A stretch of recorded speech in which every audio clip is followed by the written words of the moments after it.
Very good morning. इस video talk में हम बात करेंगे लेसन नंबर 1। हमारा फर्स्ट जो लेसन है द टाउन वीक, और इनके राइटर है E.V. Lucas, Edward Verrall Lucas.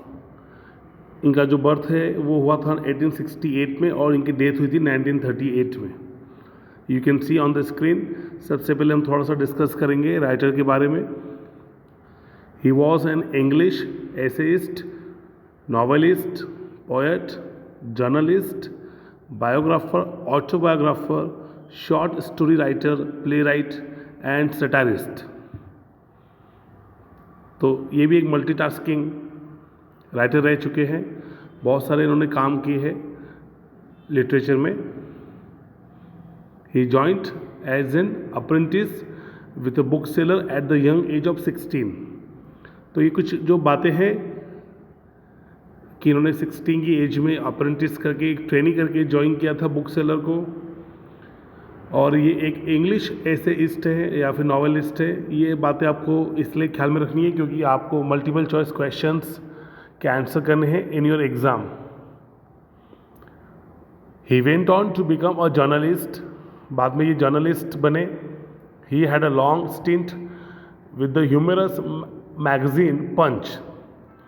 ये एसोसिएट थे एक मैगजीन पंच जिसका नाम था। In 1924 he was appointed chairman of Methuen and company. He was journalist with a very wide range of learning. He is recognised as the editor of Charles Lamb's works. A versatile writer, Lucas achieved success as a prolific author of light, entertaining popular non-fiction and novels। मतलब इन्होंने जो आसपास में चीज़ों को observe किया है वो इन्होंने अपने राइटिंग में दिखाया है, शो किया है। He was best known as a witty and observant essayist। जैसे कि मैंने आपको बताया कि ऑब्जर्व करते थे चीज़ों को, बारीक से चीज़ों को ऑब्जर्व करते थे। माइन्यूट सी चीज़ें जो आसपास में दिखती हैं, जैसे कि लोगों के मूड, उनके एटीट्यूड, उनका बिहेवियर, ऐसी चीज़ों को ऑब्जर्व करके अपने राइटिंग्स में लिखते थे, अपने राइटिंग्स में सामने रखते थे लोगों के। He also wrote travel guides and literary anthologies. Anthologies का मतलब यहाँ पे सीरीज ऑफ पोएम्स या फिर सीरीज ऑफ एसेस इन्होंने लिखे हैं। इस लेसन का नाम है the town week. E.V. Lucas ने इस एसे में बताया है लोगों के मूड्स, सेंटिमेंट्स, अर्बन पीपल के जो मूड्स है या फिर सेंटिमेंट्स है, वीक के हर दिन जो मूड होते हैं, right from Monday to Sunday, वो मूड को इन्होंने बहुत अच्छे से एक्सप्रेस किया है इस एसे में। In this engaging essay, The Town Week, E.V. Lucas has given a vivid picture of the moods and sentiments of the urban people on different days of the week। तो वीक के जो अलग अलग दिन हैं, Monday, Tuesday, Wednesday, Thursday, Friday, Saturday, Sunday को लोगों के मूड कैसे है, उनका अप्रोच कैसा है काम को लेके, उनके सेंटिमेंट्स, जो भी चीज़ें हैं उन्होंने बहुत अच्छे से, बहुत ही ब्यूटीफुल तरीके से रखी हुई है एसे में। According to the essayist E.V. Lucas के according to E.V. Lucas, while Saturdays and Sundays are what people make of them। ज़्यादातर जो लोग प्लानिंग करते हैं वो सैटरडेज और संडेज की होती है। इनका ऐसा मानना है कि सैटरडे और संडे हर किसी का अलग अलग होता है, हर किसी के अलग प्लान्स होते हैं, और हर कोई सैटरडे और संडे को ही बहुत अच्छे से एंजॉय करता है। जो बाकी दिन है वीक के वो फिक्स्ड होते हैं, उनके कैरेक्टर फिक्स्ड होते हैं। For some Sunday is by itself the week. कुछ लोगों का मानना है कि संडे ही मतलब हमारा पूरा वीक है, बाकी दिन तो वो सिर्फ संडे के आने का प्रिपरेशन करते हैं। तो इस तरीके से उन्होंने अपने व्यूज़, अपने थॉट्स इस ऐसे में रखे हैं। तो कैसे एक एक दिन को उन्होंने डिस्क्राइब किया है, मंडे को कैसे डिस्क्राइब किया है, ट्यूसडे को, वेडनेसडे को, या फिर थर्सडे, फ्राइडे, सैटरडे, संडे को कैसे डिस्क्राइब किया है ऐसे में, हम देखेंगे वन बाय वन।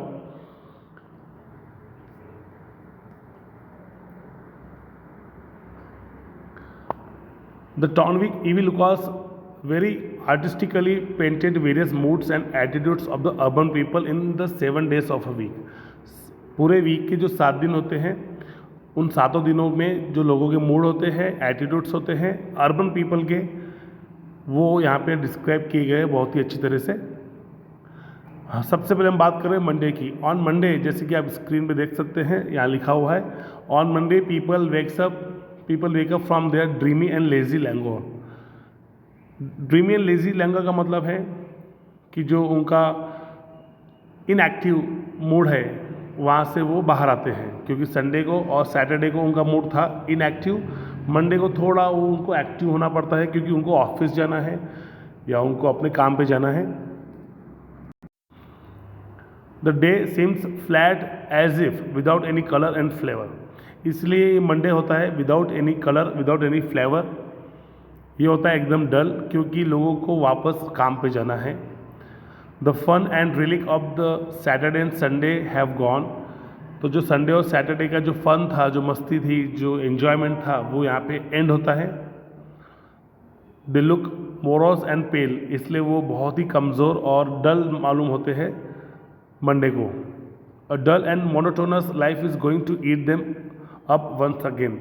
एक बार फिर से शुरुआत होती है बोरिंग लाइफ की। उनको लगता है मंडे को फिर से एक ऐसी लाइफ की जो शुरुआत होगी जो बहुत ही डल रहने वाली है।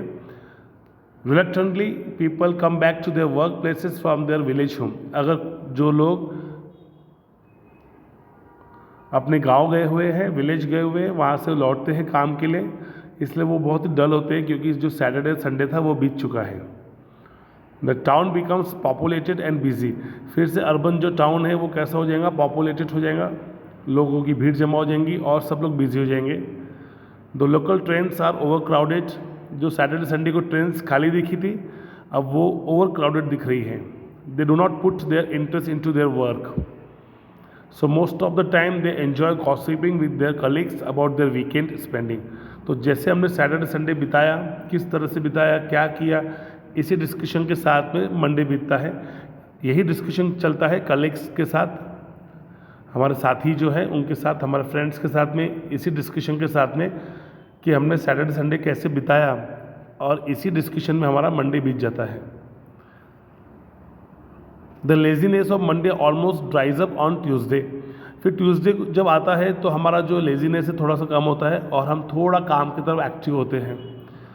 People become more active and exciting like glittering star. They take their job more seriously. तो ट्यूसडे को थोड़ा सा हम काम को सीरियसली लेना शुरू करते हैं। The day is pretty good for the businessman. तो ये एक अच्छा दिन माना जाता है कि काम की शुरुआत यहाँ से होती है। तो इस तरह से हमने डिस्क्राइब किया मंडे और ट्यूसडे। तो आगे की जो डेज है like Wednesday, Thursday, Friday, Saturday, Sunday किस तरह से स्पेंड होते हैं, लोगों के मूड कैसे होते हैं, इस चीज़ के ऊपर मैं आपके साथ शेयर करूँगा एक अगला video lecture. Thank you very much.